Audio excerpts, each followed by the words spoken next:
Art, as we know it, or knew it, isn't what it used to be.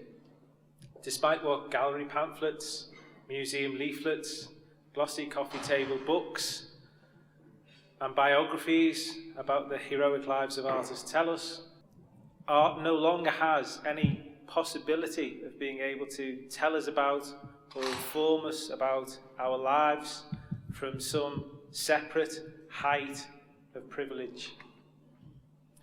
Ruskin was probably one of the first people to see what was coming in the late 19th century, when he had a famous court case with the painter Whistler.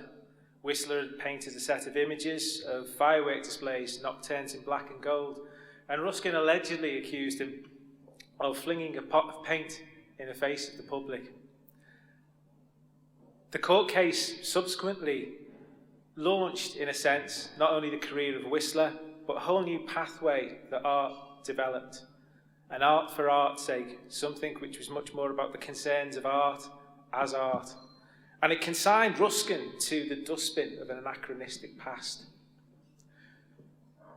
But there was something that Ruskin was worried about which was more than this kind of simple pathway for art. He was worried about art becoming unhinged from its social responsibilities. We now find ourselves in a globalized and quite horrific neoliberal economy. We are commodified to our roots, individuals, artists, and artworks.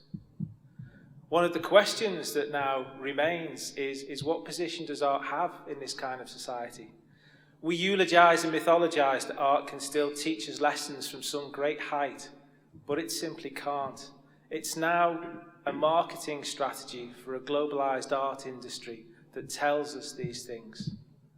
It's a marketing strategy for a globalized art industry that makes us want to believe in this long-lost possibility of the art or the artist as some kind of informing spirit. But art still needs some kind of social role and function, some way of communicating with individuals and groups and having some form of purpose. The very kind of things that Ruskin was interested in.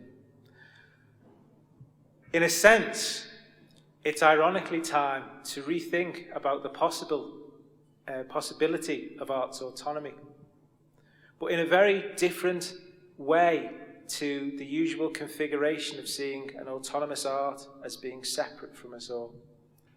Artists and audiences and people who produce culture, who write about art, radicals, critics, viewers, collaborators and audiences, all need to begin to wrestle out some new kinds of spaces within a globalized neoliberal economy. Autonomous spaces which allow us to rethink what we do and how we do it, and begin to imagine once again how we could be different or how we could be other. I think it was significant when the global economic collapse happened a couple of years ago, that all of the solutions that were offered by all political parties across the globe were all ways of finding out how we could be where we were just before.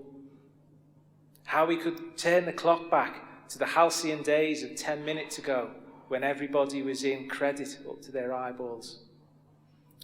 Art still has a social role and function, but its social role and function isn't to propagate a ravaged, globalized art industry. It's to work in different and new ways, to find new ways of configuring experiences and new ways in which we can help to live our lives. How can we do things differently? And how can art help us to rethink futures that we just simply can't imagine today? My wild Irish rose, the sweetest flower that grows. You may search everywhere, but none can compare with my wild Irish rose,